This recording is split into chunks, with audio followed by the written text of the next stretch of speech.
With the official launch of Delta-17's figures in 2024, questions often get asked about how well they mix with the original G.I. Joe or Real American Hero toys that ran from 1982 through to 1994. For some collectors, they already have either a few or all of the existing Delta-17 items available to the market, while some are still trying to decide if they want them at all.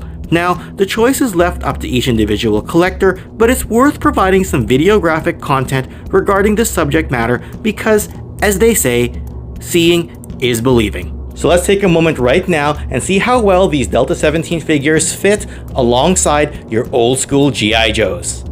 Let's begin.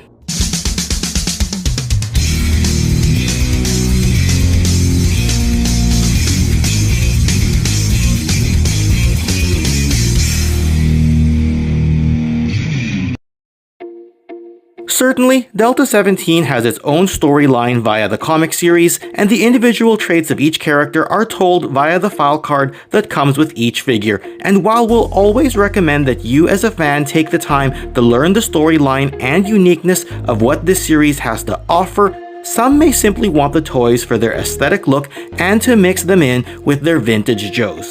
So let's take a look at some commonly suggested ways that they can blend together based on your feedback as a collector. I'll also mix in some of my own thoughts as we go along. One of the common bits of feedback we've gotten from fans of the line is the usage of our Retrograd faction to bolster their ranks for the G.I. Joe releases of the Oktober Guard. Retrograd, of course, being the mercenary faction that is paid by the main villains known as the Dark Shadows, and the Oktober Guard have historically appeared in various media as a Warsaw Pact country's equivalent of G.I. Joe, several of whom are Soviet-based.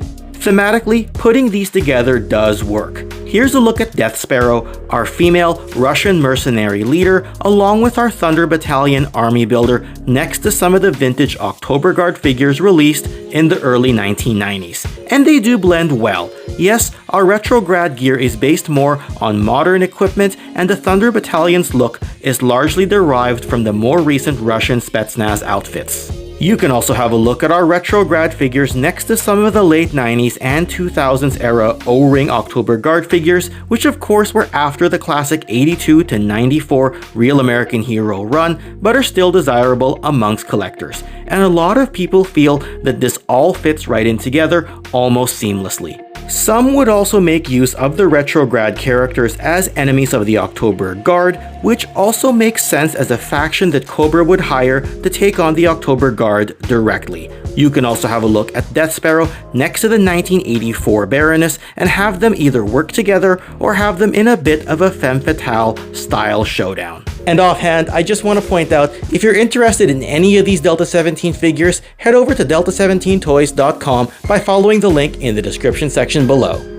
I'll also leave links to the other retail partners of Delta-17, especially if you want to combine your order of Delta-17 products to be shipped with items from other brands at these stores. And don't forget to use any discount codes while they last. Again, see the description below. Additionally, if you could take a moment and make sure you're subscribed to the channel, click the like button and turn your notifications on, it would go a long way towards helping me out. Yes, it's a small effort for you, but it does promote engagement and helps this channel grow.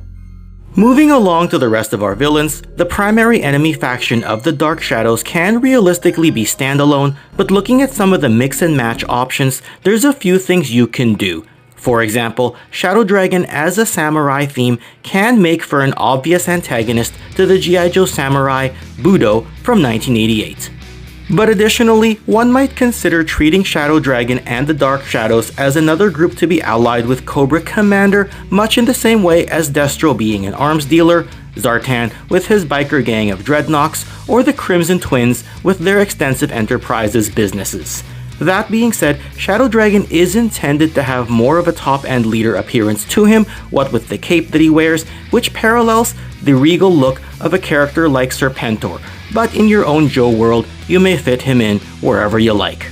The Okami robots can serve as another army builder for your Cobra ranks if you're bolstering that display.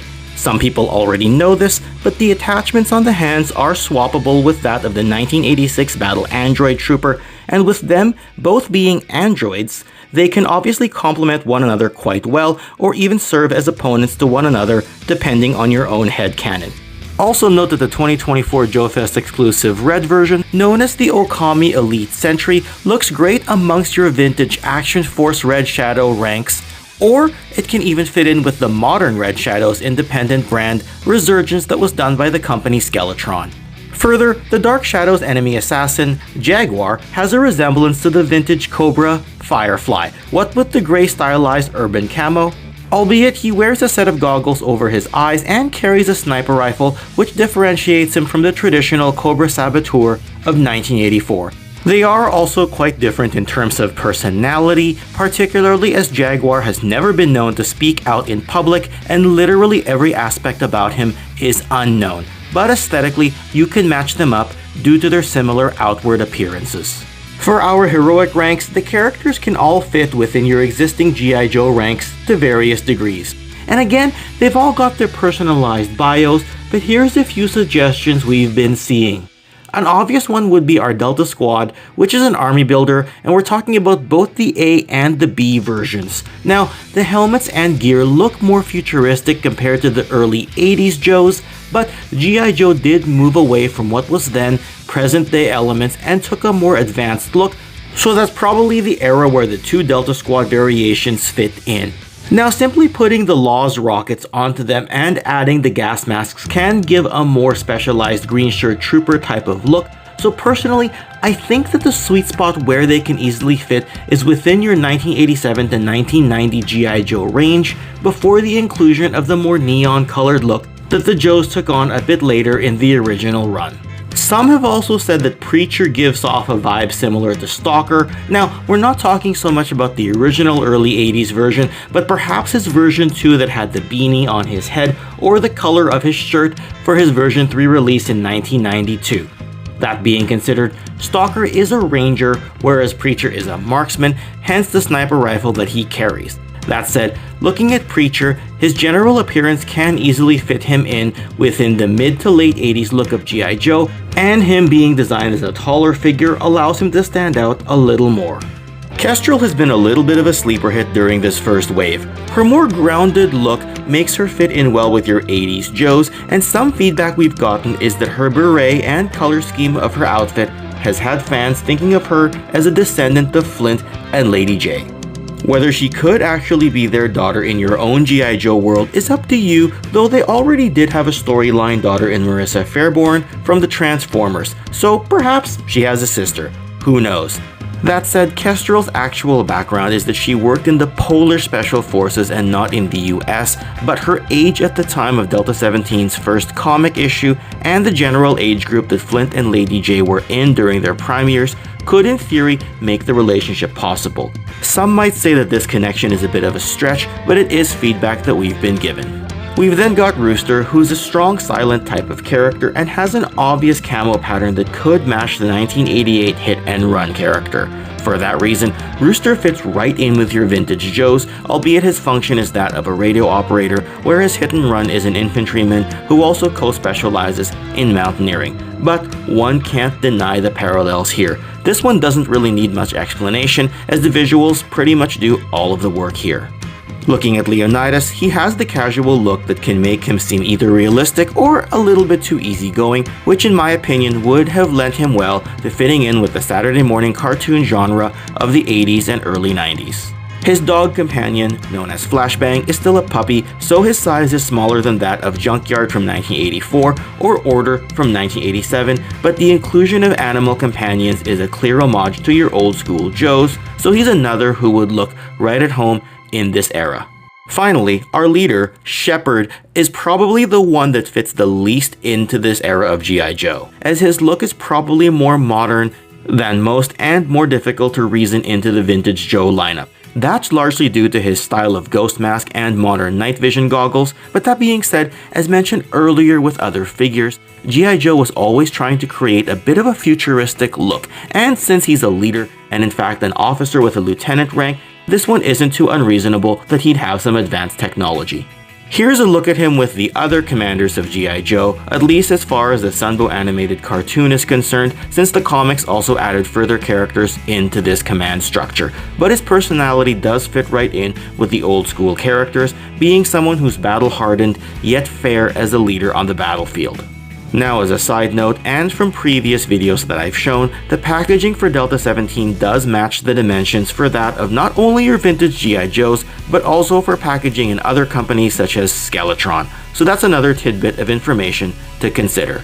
So the overall idea here was to present the characters of Delta-17 a little bit outside of our written and intended storyline, and to give you an analytical look at how they can fit in with the characters that you grew up with and the figures that are presumably on your display shelf.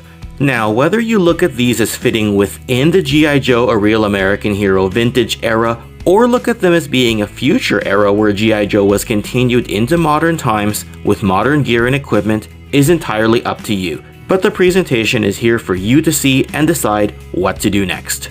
I'll repeat again that you can find these offerings at Delta17toys.com or with one of our listed retail partners in the video description. So head on over there and don't miss your chance to add these to your personal collection. Then stay tuned and make sure that you're following this channel because there will be plenty more Delta-17 toy discussions coming in the future. And if you happen to like this video, don't go anywhere just yet. I'm gonna put another Delta-17 toys related video that you can click on right over here, or for a look at another independent toy related brand, you can click on this video right over here. Otherwise, thanks for watching, and I'll see y'all next time. Take care.